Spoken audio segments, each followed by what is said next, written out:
भारत ने पाकिस्तान के शहर फारुखाबाद में वाक़े 125 साल पुराना मुक़द्दस गुरुद्वारा श्री गुरु सिंह सभा साहब की मिसमारी को इंतहाई अफसोसनाक करार दिया है और उसकी सख्त अल्फाज में मज़म्मत की है। भारतीय वज़ारत ख़ारजा ने अपने बयान में कहा कि पाकिस्तान में तारीख़ी सिख इबादतगाह को निशाना बनाकर गिराया जाना नहायत काबिल मज़म्मत और मजहबी अक़लियतों के ख़िलाफ़ एक सोचा समझा इक़दाम है। वज़ारत ख़ारजा ने पाकिस्तान से मुतालबा किया कि इस मामले में मुलव्वस अफराद को फ़ौरी तौर पर कानून के कटघरे में लाया जाए और गुरुद्वारे के मुनहदम किए गए हिस्सों को दोबारा तामीर किया जाए।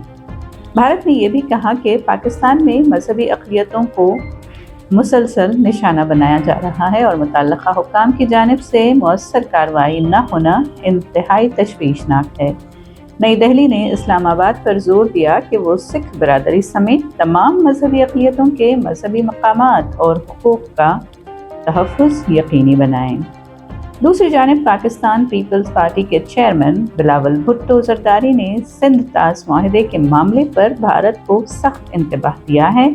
इस्लामाबाद में एक सेमिनार से खिताब करते हुए उन्होंने कहा कि दरियाए सिंध का पानी पाकिस्तान की ज़िंदगी की अलामत है और अगर भारत पानी की फराहमी महदूद करने की कोशिश करता है तो ये पाकिस्तान के वजूद के लिए ख़तरा होगा।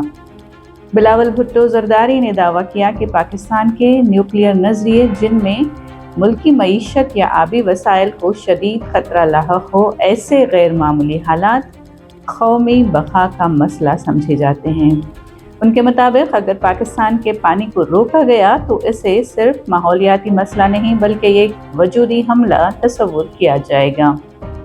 उन्होंने कहा कि आबनाए हॉर्मुज़ की बंदिश की तरह पानी को भी हथियार के तौर पर इस्तेमाल नहीं किया जा सकता और जब तक सिंध ताज़ मुआहदा बहाल नहीं होता भारत और पाकिस्तान के दरमियान पायदार अमन मुमकिन नहीं होगा।